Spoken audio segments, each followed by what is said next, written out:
It's time now for a look through the papers with Deeptika Laurent.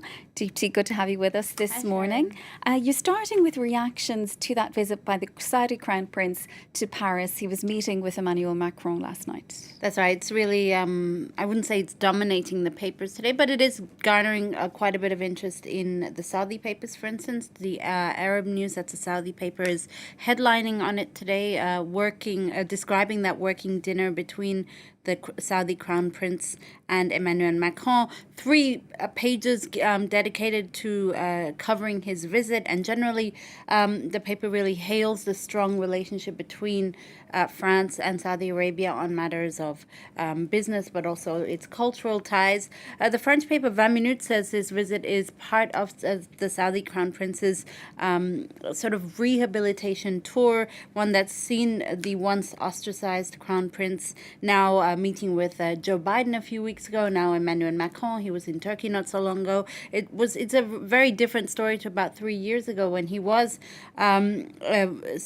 accused of being involved in a very grisly death, that of Jamal Khashoggi, the Saudi journalist killed in the consulate in Istanbul. The Crown Prince's visit now aims to ensure Saudi's dominance in this current context. There's an oil crisis sparked by the war in Ukraine, and the Saudi Crown Prince is kind of keen to position himself as a sort of global leader in that respect.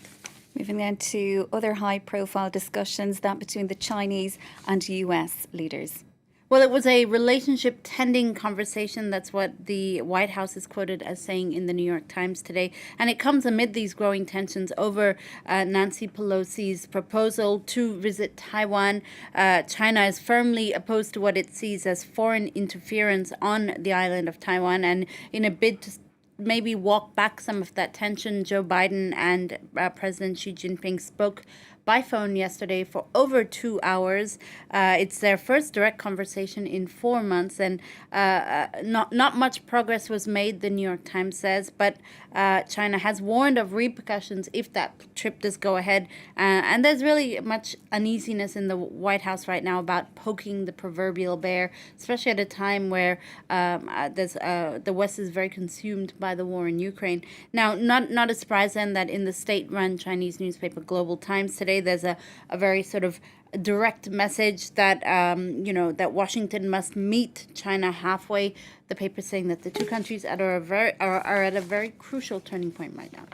Turning then to New Zealand, Deepti, an incredible story of survival involving 2 mountain climbers. That's right. It's a story that thankfully ends well. 2 young mountaineers were caught in an avalanche on Tuesday in conditions described as whiteout. Basically, they'd been trekking the peaks of New Zealand, and weather conditions deteriorated rapidly. Their tent had been buried under snow, and so they tried to walk out, and in the process, they triggered an avalanche that partially buried them. They managed to dig themselves free from that and move to relative safety, and then sort of built a snow cave and ate their stock of cereal bars to survive until help could reach them, because of their remote location and poor visibility. Help actually took longer than expected. But anyway, the men who are described as having been very well equipped were eventually flown to safety, where they are described as being shaken up but unharmed. Finally then, Deepti, an MTV staple show of the 90s. It's coming back for a reboot. Tell us more. Well, it seems like every 90s show is getting a reboot these days, but this one is, I think it's very interesting. It's Beavis and Butthead, our 2 favorite 90s dorks, who are getting a reboot in this new show that's out next month on Paramount Plus. The big-headed cartoon metalhead slackers really define part of the 90s. You know, the clothes, the rock T-shirts, the grunginess, the onset of MTV as well, music videos that you could watch on TV, and of course their very distinctive giggle between the 2 of them. The creator of the show, Mike Judge, actually went on to create other hit animated shows like King of the Hill, but he said that he wanted to come back to the show to sort of relaunch it, to give us Beavis and Butthead in middle age.